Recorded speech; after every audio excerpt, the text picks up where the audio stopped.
মধ্যপ্রাচ্য সংঘাত দীর্ঘায়িত হওয়া এবং বিশ্ব অর্থনীতিতে সুদের হার চড়া থাকার আশঙ্কায় আন্তর্জাতিক বাজারে স্বর্ণের দামে বড় পতন দেখা দিয়েছে।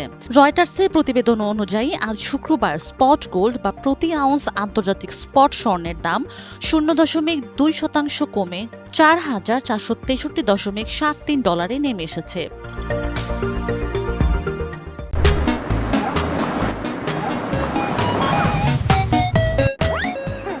এই দরপতনের ফলে চলতি সপ্তাহে সামগ্রিকভাবে স্বর্ণের দাম প্রায় 1.6% হ্রাস পেয়েছে।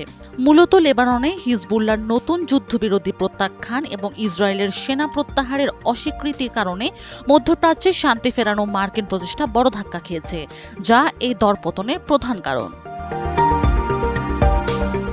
কূটনৈতিক স্থবিরতার জেরে গুরুত্বপূর্ণ হরমুজ প্রণালী অবরুদ্ধ থাকায় চলতি সপ্তাহে ব্রেন্ট ক্রুড অপরিশোধিত জ্বালানি তেলের দাম ইতিমধ্যেই 2.8% হারে বেড়েছে।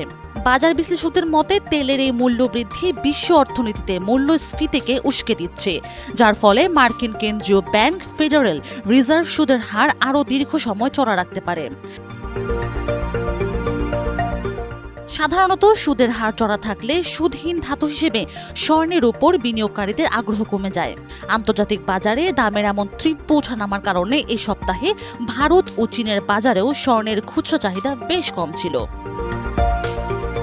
স্বর্ণের পাশাপাশি বৈশ্বিক বাজারে রূপা, প্ল্যাটিনাম এবং প্যালেডিয়ামের মতো অন্যান্য মূল্যবান ধাতুর দামও আজ বড় পতন লক্ষ্য করা গেছে।